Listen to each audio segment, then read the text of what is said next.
It's Charter Local Edition. My name is Brad Pomerance, still on our roadshow throughout California. Today we are in the Central Valley.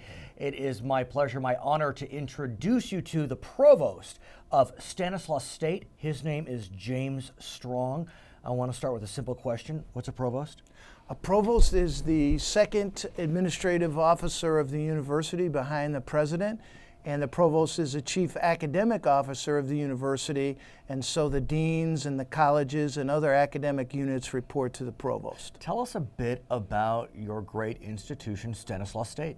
We are located in Turlock, California, in the heart of Stanislaus County. We have about 9,200 students, head count. We serve a region of about 1.5 million people, Stanislaus County, San Joaquin County to the north, and Merced County to the south, as well as some foothill counties. We are very important to the region.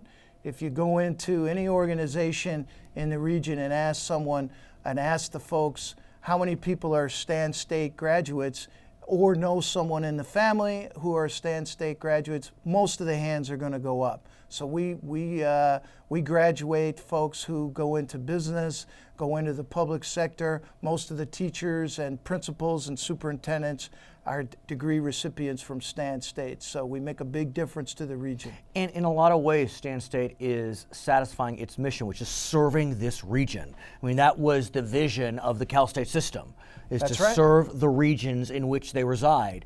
And you're doing just what you said. That's right. That's exactly correct. I mean, we're here to serve that region, and most of our students come from this region.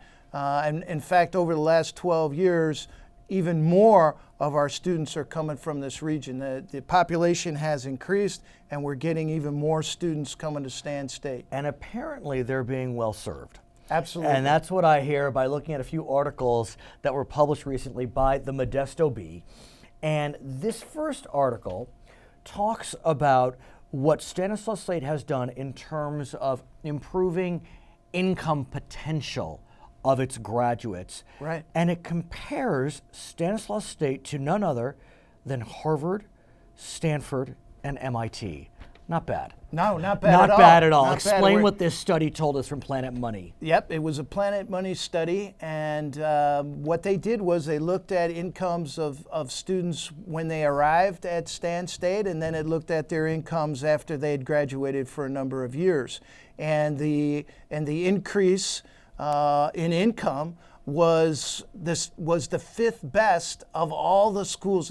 They looked at all the schools nationwide. In the nation. In the nation. Just fifth best. Behind Harvard, Stanford, and MIT. And UC Irvine. Which is good company to be in, and we're not always mentioned in that's with that company. How did that happen? What are you doing right? There's got to be a formula. What we're doing right is we're helping students succeed and graduate. And we have a large number of students who are low income, and those students have special challenges when they come to a university. They have some issues with self-efficacy, they have some issues with belongingness, and we address that and we help them be successful. And when they're successful, their incomes are going to rise dramatically to the equivalent of Harvard, and it's going to change their lives, and it's going to change the lives of their family. Their younger siblings will see their success. Right. For example, a business major will make $800,000 more in a career with a degree than if they didn't have a degree.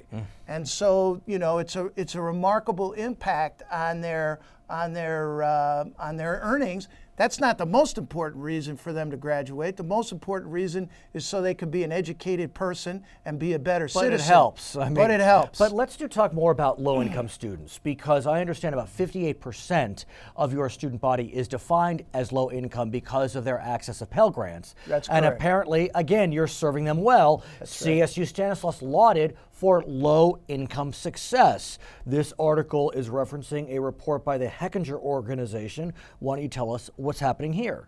What's happening there is that the Hechinger report analyzed a study put out by the Department of Education. Department of Education took a look at the success rates measured by 6-year graduation rates of schools with high Pell populations. So we had a 58% Pell population. Is that high? That's high. Okay. That's high, absolutely. Some of the highest in the country.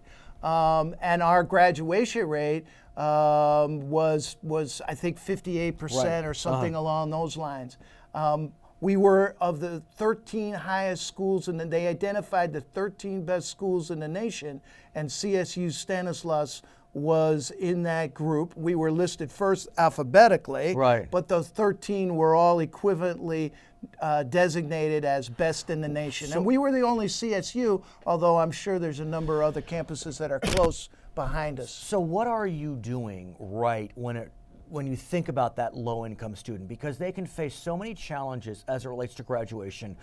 Many of them have to work to pay for tuition, which is relatively affordable. I mean, look, $7,000 is a lot of money regardless, but what are you doing? Well, first of all, our faculty are very sensitive to the issues that all of our students face, and are very committed to our students, and are especially sensitive to these students. I interview every single prospective faculty member who comes for a job at Stan State, because we're small enough I can take the time to do that. And we talk to them about the type of institution that we are and make sure that they're committed to working in that kind of an environment. Many of our faculty have the same backgrounds, and so they were first in their family to get a degree. And the special challenges associated with being the only one in your family with a degree, and what that means positively and also from a challenge point of view. And we do some special programs to make sure that we help students be successful. We have a faculty mentoring program. We've redesigned our advising program.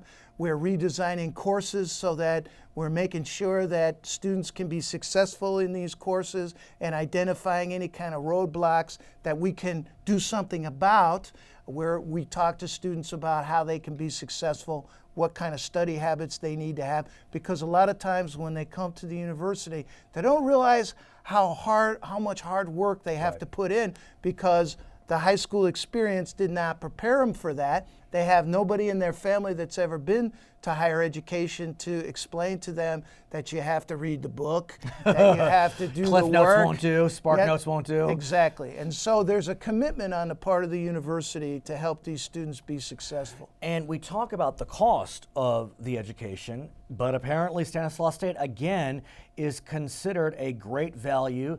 Stanislaus State, right on the money, best bang for the public university buck. That was put out by Money Magazine. That's stunning. You got 23 CSUs, you got, 11 UCs? I mean, and that's just in California. Right. So that's again, correct. What's happening here? I mean, this article talks about your small class sizes, your accessible professors, department chairs. It just goes on and on. Absolutely. As I said, we're committed to these students. What that article is talking about is that the tuition here is relatively low.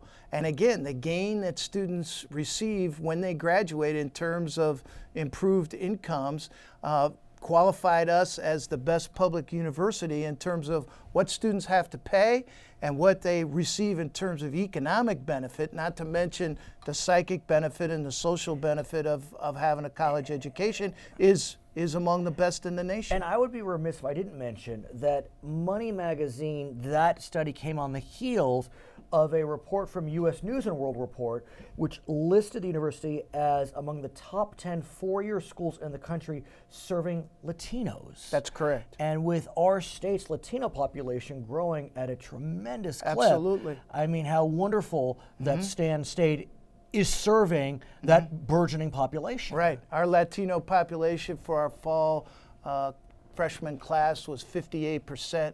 That's up from 32% 12 years ago. And what that reflects is the change in the demographics of the region.